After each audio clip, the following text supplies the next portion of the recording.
So, our next QUAKE Talk is from Matt Shelton, class of 2004, who serves as an adjunct professor for VCU Arts. So please welcome Matt.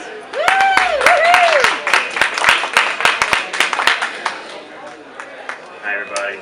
I'm just going to talk really loud, far back here. Is that better? It's still doing this thing. What if I just like the whole time with that? Okay, I have to use slides notes because I'm not professional. I was talking to Maya Deary yesterday, who's a photo professor here, and she was saying something about how disorder is symptomatic of growth. And if that's true, then you guys are about to see a huge growth spurt right now. Okay. The other thing that came up yesterday was today Emily Gelblum, are you here still? I said yes to doing this talk. Okay. I was like, I don't know what's going to happen. I'm going to do this talk. So what I'm actually going to talk about today is a specific project in a specific course that I designed my first fall out of graduate school. I got an MFA in painting and printmaking from VCU in 2012, and I had an opportunity, I was offered the opportunity to design a course by one of my professors. And so I designed a course on art and social justice called Good Art for Do-Gooders, which is supposed to be funny, but most people don't laugh when I say that.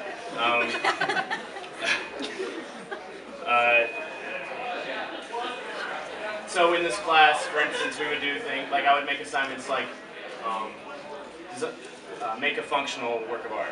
Okay, and so this is one of my students. She crocheted this blanket for her colorblind brother, so that he could see it, you know, and it would register for him. I was basically trying to infuse a little bit of the Quaker sense of the relationship between the personal and the collective into this kind of bleeding edge art curriculum that you find at VCU, or that VCU likes to say that it does, okay? Because I felt a lot of times that there wasn't a real personal kind of sense of, well, how do I relate to the systems in which that I'm a part of? Just like Gigi was just talking about.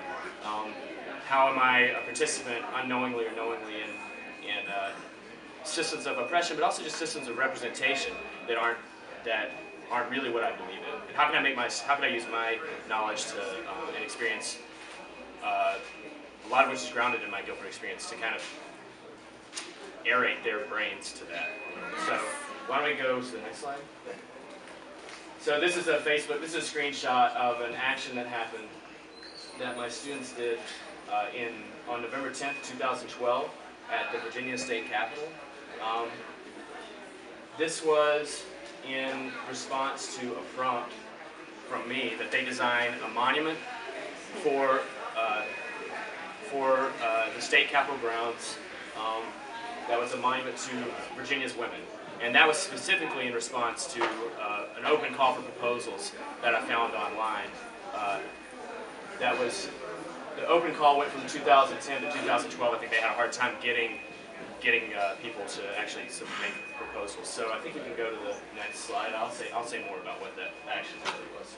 So this is in March 2012, in the same spot. This was when the Virginia State Legislature was considering and passing a bill that would require women to have transvaginal ultrasound before they had in order to consider having an abortion. And so there were huge demonstrations about this. People were forcibly removed. You can go to the next one. Yeah, it's really complicated. This is a woman who's in SWAT gear. You can go to the next one. And these kind of images were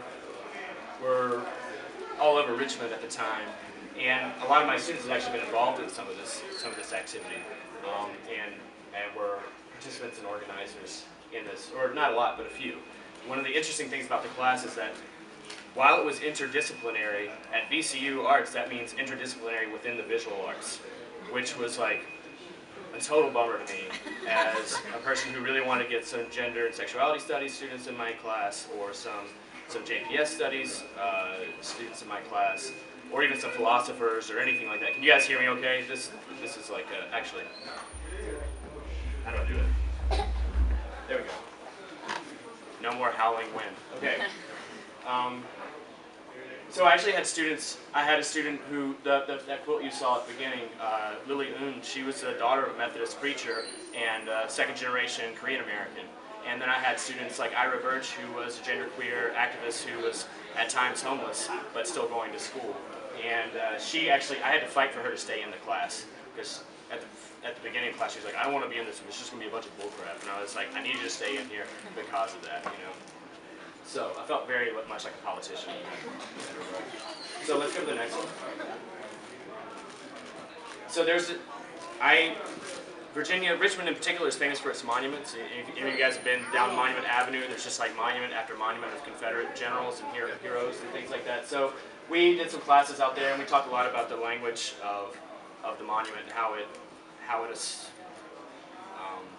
asserts a certain ideology, right? Or a certain kind of framework for looking at thinking about power. And so I assigned them to make a proposal for this now expired call for proposals for monuments. And so they went down to the Capitol grounds. They did a bunch of sketches. They had to submit those sketches to me. But really, they really took control of this project, and I was totally blown away with what they came up with. So what they came up with was that on November the 10th, 2012, which was a Friday, they would have from 9 to 5, one woman, or a female identifying person, standing in the exact same spot for those 8 hours. And people would take turns standing there as long as they felt comfortable. So instead of there being like a rigid bronze monument to a dead person, they would take the form or maybe the posture of that person, but it would be a living person, and it would be switching out constantly. So instead of this monolithic figure, you have this shifting figure.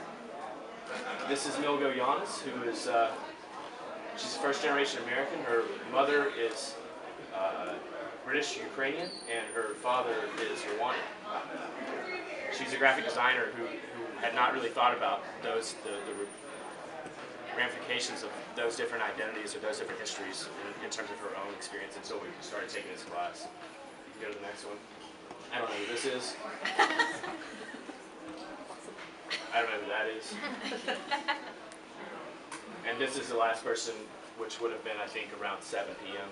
that night. Let me look at my notes. I haven't looked at them in a while.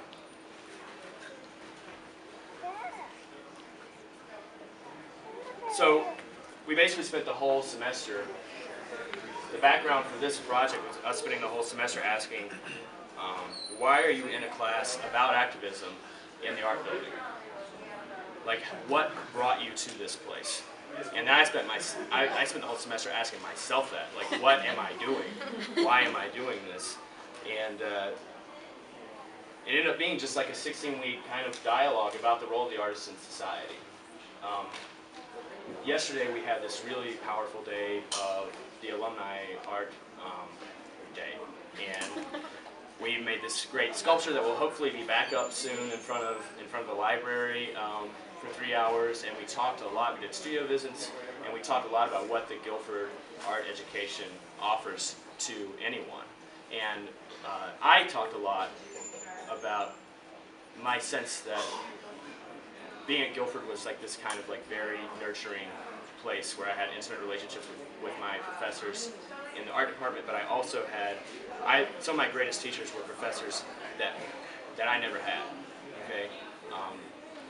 Lisa McLeod and Eleanor Branch and Jim Hood and the Stoneburners, all these professors that I never actually took, actually contributed to my interdisciplinary education, which is why I wanted to go here.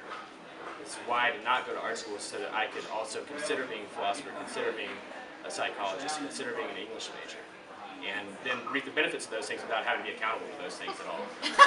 Which is basically what an artist does, is say you're doing something else, right? So I'm a painter who makes photographs now, and I don't have to deal with the history of painting or photography that way, okay? Anyway, this was, one time I played a show, and I wasn't totally prepared for it. My friend Noah said it was good soup, but it was chunky soup. So this was a semester full of chunky soup with these students, but it was really, it taught me a lot, and I think that it kind of opened them up to some possibilities of dabbling into other fields. So I just want to share, this is just one class, one thing that I've done, and Guilford was huge in the background of this, so thank you guys.